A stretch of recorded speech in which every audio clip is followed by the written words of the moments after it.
Welcome, and this is GBS 132, and we're going to cover how to complete Lesson 1 Assignment 2, which is your expense tracking assignment. Tracking our expenses is incredibly important so that we A, know how much we're spending, and B, we can create a realistic budget based on how much we actually spend. Most people cannot stick to a budget if you make drastic cuts. So don't think that you're going to spend $500 a month on entertainment and then roll into the next month and not spend a dime on it. Going cold turkey like that doesn't usually work because we have psychological needs and we talk ourselves into wanting things, and when we go cold turkey like that, it doesn't tend to be something we can stick to just because our mind tells us that we deserve to have something, or we're so used to the patterns of behavior that we've established that it becomes really difficult to cut those things off. So I recommend baby steps as you move towards things. And once you get used to the baby steps, then you take even larger steps. And those steps become much easier as you go on. But you have to start small. But in order to start small, you actually have to know how much you spend. And most people will say, well, I know how much I spend on a monthly basis. But do you know how much you spend on a daily basis? And that's kind of where we're going to start with this particular assignment. Now, it's true, I could say that we're doing this assignment for 7 days basically because we have a condensed course and we're doing it 7 days because that's what we have time realistically in class for. However, I do recommend that you do this each day of the month going forward for 30 days and even throughout the entire course for all 8 weeks. It'll be amazing what you find in terms of your pattern of spending. There are some iPhone apps that are linked to our assignment that could help you, and even Android apps can help you track your expenses. If you don't have a smartphone, that's perfectly fine. Go old school. Get out a piece of paper, write down your expenses, every single penny that you spend. If you only spend using a debit card, that's fine. Open up your bank statement online and go to it finding everything that you spend money on. But some way or another, find every penny, and I mean every penny that you spend. Track it. I don't care if you pay a penny in a donation, you give $5 to your buddy, whatever it is that you spend money on, you need to write it down. You'll also notice on this assignment up in the instructions it says for monthly bills that you have, like your electricity, your car payment, that kind of stuff, what I want you to do is take the total amount that you pay for the month and I want you to divide it by 30 and stick it in the box where it goes. So if you have a car payment, you're going to add up your daily amount that you spend on gas, a car payment, and car insurance, and you're going to put it in this box. Now when you want to enter information into a box in Excel, what you do is you take your mouse, you hover over the cell that you'd like to click on, and then you're going to left click to select the cell. You'll notice that the cell is called B, that's the column, and 9, that's the row. So for those of you that are not familiar with Excel, you've just learned something amazingly new that will help you in other classes. So B9, kind of like in bingo. Now if you'd like to type into the cell, what you can do is you can double left click, or if you just clicked on the cell here, you can come up to the formula bar up here. See, when you hover over it, it tells you this name's formula bar. You can click in the formula bar, and if you type in there, it will actually populate the information that you've typed into the box. So that's really helpful. Now if this is way too small a print for you, you can't see it, down here in the corner you can adjust the font size and the view so that you can see everything nice and easy. So I have it on 120% view right now. So now let's just go in and populate some numbers in here so that we can get something to work with. So you'll just remember, click on there and get it going.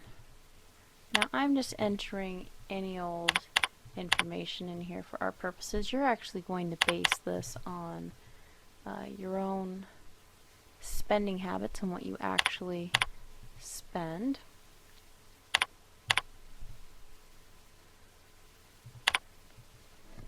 So you'll enter all the stuff in here.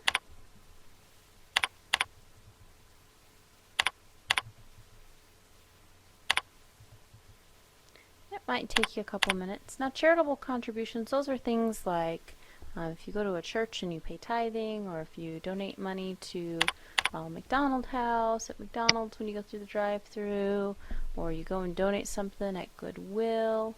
All those things will help you to rack up charitable donations. Remember that charitable donations, as you probably read in your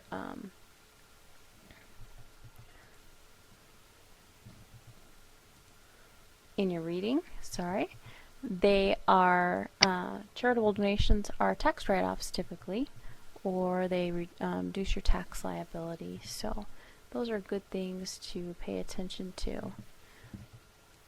Now, your utilities typically are going to be stable unless you know your daily spending on utilities. For instance, you don't use electricity on some days, you do use it on others, a little old school, then your spending patterns might be a little bit different. Otherwise, some of these things are going to be the exact same. Typically, food is not.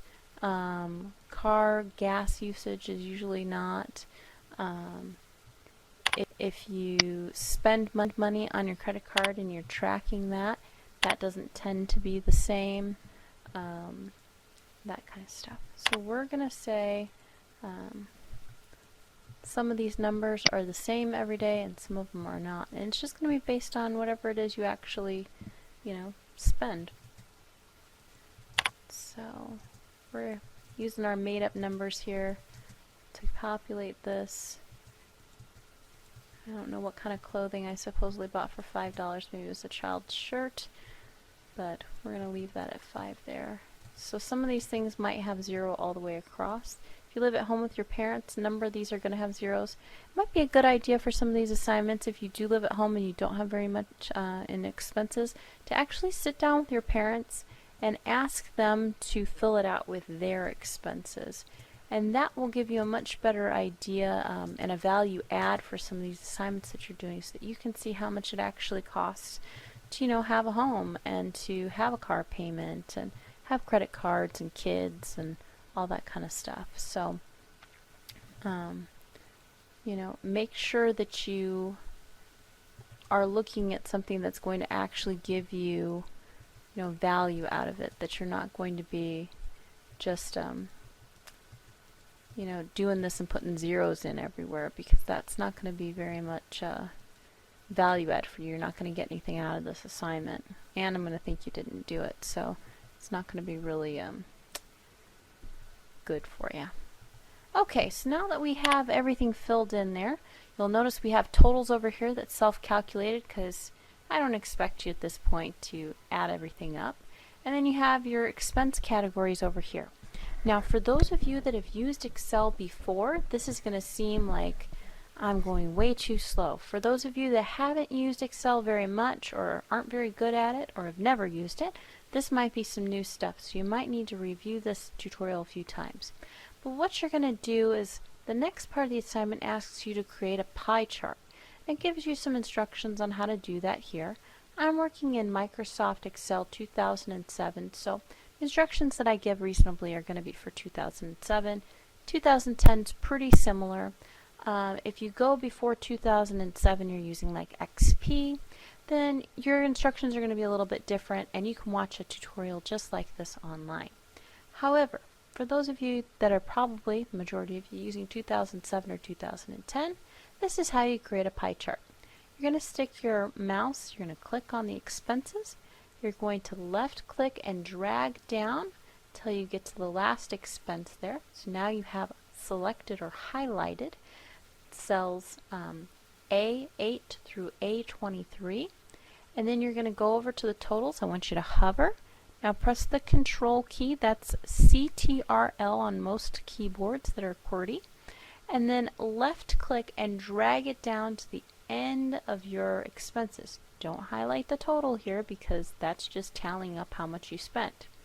And you're a big spender in 1 week apparently. Okay, now that you have both columns selected at once because you used the control key, now it's time to create our pie chart. So what you want to do is you want to go up to the tabs up here and select Insert.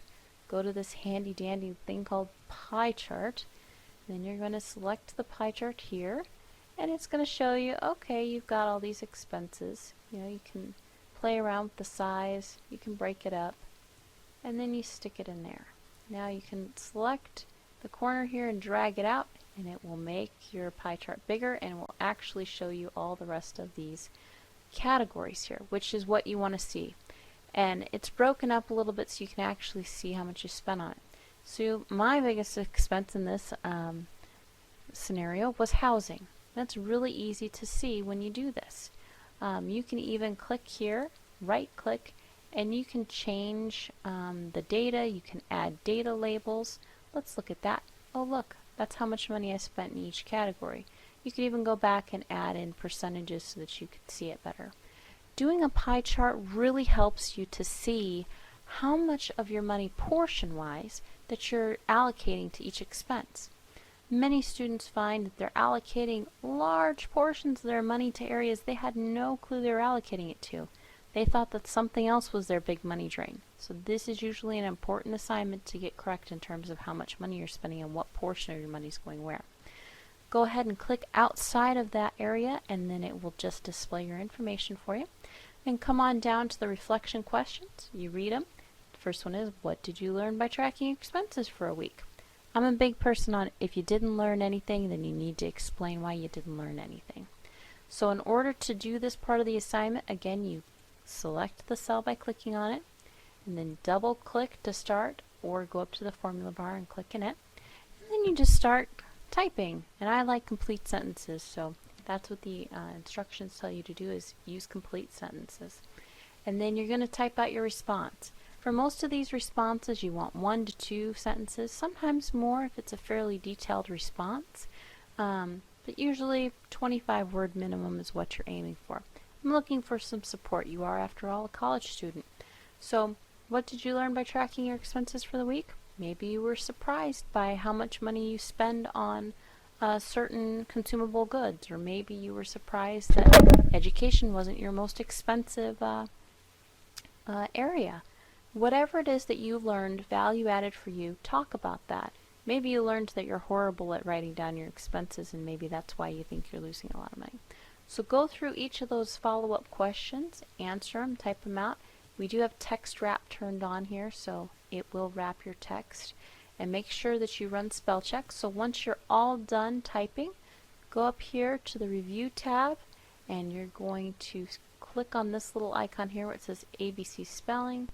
Click there. If you have anything misspelled, it'll take you through it. Otherwise, it'll ask you, do you want to continue? You say yes. It says that I've got misspelled stuff, which I actually don't, so you do need to watch those to make sure you don't accept things that shouldn't be changed. And then you're ready to save. So you go up here and you go File, Save As. Make sure you save it somewhere good, like your desktop, to where you can get to it, or create a folder like GBS 132 so that you can find all of your assignments. Very important, make sure you save a copy of every single assignment that you complete until at least 6 weeks after our course ends. And do not save it on someone else's computer. Save it on your own computer or flash drive. Because if I don't get an assignment in from you, or I can't open it, I may ask you to resend it. And that holds true for any online class that you take, or even an on-ground class that you take. So you need to save your assignments. Thanks for joining me for this tutorial. If you have any questions, please email me in class, and have a great time completing your expense tracking.